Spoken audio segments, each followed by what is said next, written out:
Hello and welcome back to online classes of Unique Vidya Bhavan. This is our chapter number 2, microorganism, friend and foe, and in today's topic we'll study that there are certain microorganisms that causes diseases in humans as well as in animals. Okay, तो जो micro organisms disease cause करते हैं उनको हम pathogen कहते हैं। ये मैंने आपको लास्ट सेशन में बताया था। ओके, नाउ ये पैथोजन हमारे बॉडी के अंदर या तो एयर से एंटर हो सकते हैं। Okay, they are called airborne disease, या तो वो कॉन्टामिनेटेड पानी से एंटर हो सकते हैं, that are called waterborne disease, या फिर खाना जो हम कॉन्टामिनेटेड फूड खाते हैं, गंदा खाना खाते हैं, ओके, उससे हमारे बॉडी के अंदर वो एंटर हो सकते हैं। Now they can be they can affect us by direct contact also. This is called communicable diseases. What are communicable diseases? Okay, see now, if I am suffering from common cold, मुझे सर्दी हुई है and simple से सर्दी हुई है and I am going to school, I am sitting with my friends, my friends are healthy and I am suffering from common cold, and what I'll do, so what, मुझे क्योंकि खांसी है, मुझे सर्दी है, तो मैं क्या करूँगी, मैं छींकती रहूँगी एंड मैं खांसती रहूँगी.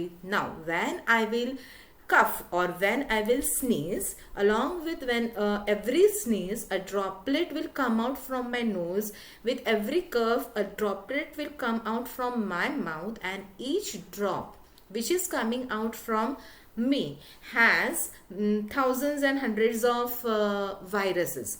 This viruses, what happens, this virus is spread in the air. ठीक है, ये एयर के अंदर तेजी से फैलते हैं. Okay, and the friends that are sitting beside me, they are healthy one and they get infected with this. So this is a direct contact.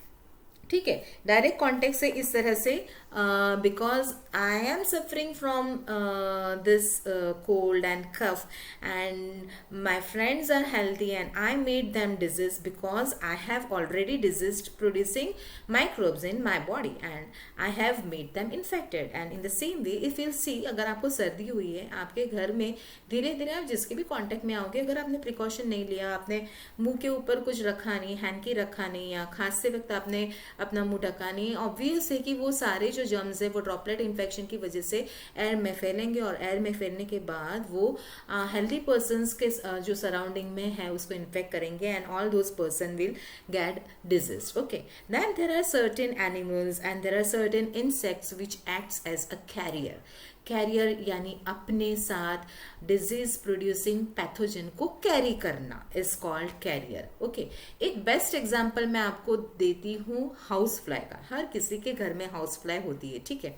What happens that this house fly, ये जो house fly होती है वो human excreta पे, cow dung के ऊपर, गंदी गंदी सड़ी हुई चीज़ पे बाहर बैठ के आती है, और जब वो बैठती है तो उन सब चीज़ों में से जो पैथोजेंस होते हैं, डिजीज प्रोड्यूसिंग माइक्रो ऑर्गेनिजम्स होते हैं, वो उसकी बॉडी के ऊपर स्टिक हो जाते हैं. Okay, when they get stick to it body of house fly, this house fly, it flies and goes and sit on uncovered food.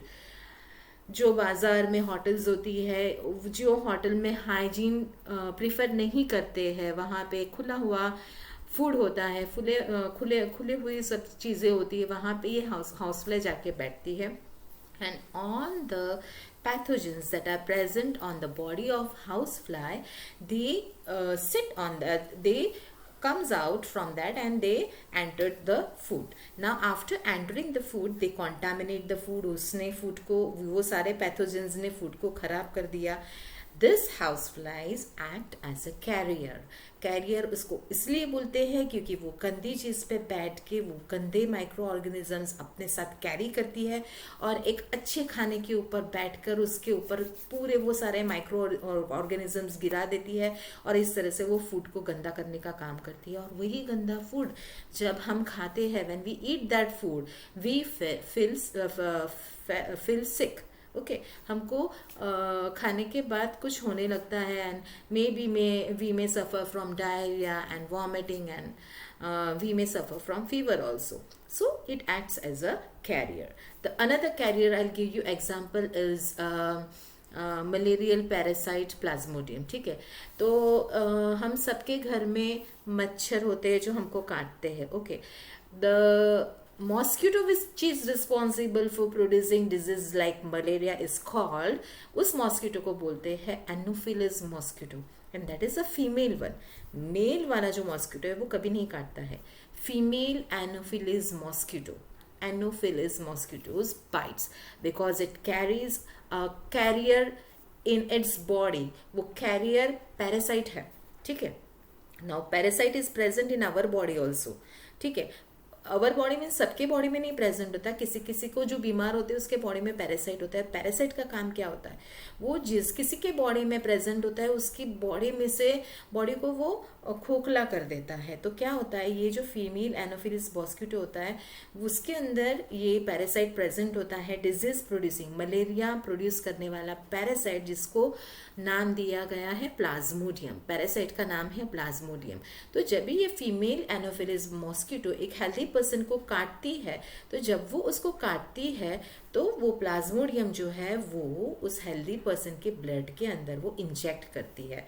वो इंजेक्ट करती है, इसका मतलब वो प्लाज्मोडियम अभी ह्यूमन बॉडी के ब्लड के अंदर आ गया। Now that Anopheles mosquito is not the host of that Plasmodium. अभी उसका होस्ट कौन है, उसका होस्ट ह्यूमन बॉडी है। तो ह्यूमन बॉडी के अंदर वो जाता है और वो बहुत सारे प्लाज्मोडियम प्रोड्यूस करता है, एंड फिर वो उसको मलेरियल डिजीज के अंदर कन्वर्ट करता है। So anopheles female infected female Anopheles mosquito is responsible for the disease called malaria, okay. In the same way female aedes mosquito, female aedes mosquito जो होता है, इट इज रिस्पॉन्सिबल, वो carrier carry करता है उसके अंदर, और it is responsible for the disease like dengue, okay. Now all this diseases और ऑल दिस मॉस्किटोज जो होते हैं वो पानी के ऊपर ब्रीड करते हैं। उनका जो रिप्रोडक्टिव पीरियड होता है, उस पीरियड के जो सब चीज़ें होती है वो सब पानी के ऊपर होती है, ठीक है। फीमेल वाला मॉस्किटो भी और डेंगू वाला मॉस्किटो भी सेम यही करता है, पानी के ऊपर वो अपना ब्रीडिंग करता है। तो क्योंकि हमको पता है कि ये जो मॉस्किटोज़ है ये पानी के ऊपर ब्रीड करते हैं, तो हमको स्टैग्नेंट वाटर नहीं रखना है। चलो, जब भी डेंगू का केस नोटिस होता है, what does this medical officers come and see in our house, they see that कि कहीं पे मानसून सीजन में मोस्टली डेंगू के केसेस ज़्यादा होते हैं, तो वो आके हमारे घर में देखते हैं कि कहीं पे खुला हुआ बर्तन जिसके अंदर पानी क्लीन वाटर तो नहीं है, अगर होता है तो वो बोलते हैं कि इसको उल्टा कर दो, पानी स्टैग्नेंट खुला हुआ कहीं भी नहीं चाहिए। Why? Because all this things are responsible for breeding of the mosquitoes, okay. Now whenever there is rainy season, तो जो भी रिस्पॉन्सिबिलिटीज होती है म्यूनसिपालिटी की या ग्राम पंचायत की, विलेजेस में हो या सिटीज़ में हो, व्हाट हैपन्स कि जहाँ पे ये स्टेगनेंट वाटर होता है वहाँ पे ये आके पेस्टिसाइड्स एंड ऑल दैट छिड़कते हैं, जिसकी वजह से अगर इन पानी के अंदर मॉस्किटो ब्रीड हो रहे हैं तो वो शायद इसकी वजह से वो किल हो जाए, ओके। सो स्टैग्नेंट वाटर, अगर हमारे एयर कूलर हम क्या करते हैं, एसी के नीचे भी हम लोग जो उसका आउटलेट होता है वहाँ पे हम एक बकेट रख देते हैं कि पानी इधर उधर ना फैल के उस बकेट में कलेक्ट हो, okay. If we are collecting the water, the next day what we have to do is we have to spill all that water. We have to not let it collect it. Why? Because stagnant water mosquitoes get breed. So there are certain diseases which I'll read, and which organisms is responsible for those diseases are like tuberculosis. It is caused by bacteria. ये tuberculosis जो होती है bacteria से होती है, ये airborne disease होती है. Measles, chickenpox and polio, ये सारी के सारी चीज़ें diseases जो है ये वायरस की वजह से होती है. Now if it is because of virus, if person is infected with this disease, because it is of with virus, it may infect the healthy person also, okay. So it may be this virus is maybe it spreads due to air contact. Okay, now I'll tell you about cholera and typhoid. Cholera and typhoid are the diseases which are caused by bacteria. Hepatitis means jaundice. Okay, hepatitis A is also caused by virus. So when the person is suffering from jaundice, हम बच्चों को उसकी तरफ, उस infected person की तरफ जाने से अवॉइड करते हैं. Why? Because this disease is caused by virus, and a child has a low immunity power, so a child can get that disease.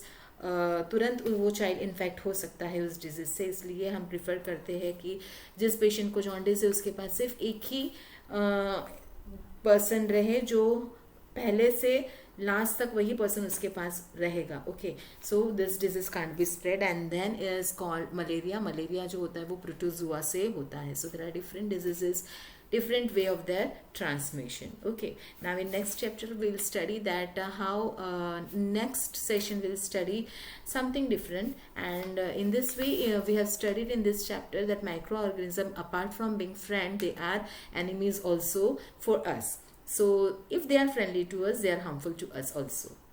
Thank you so much.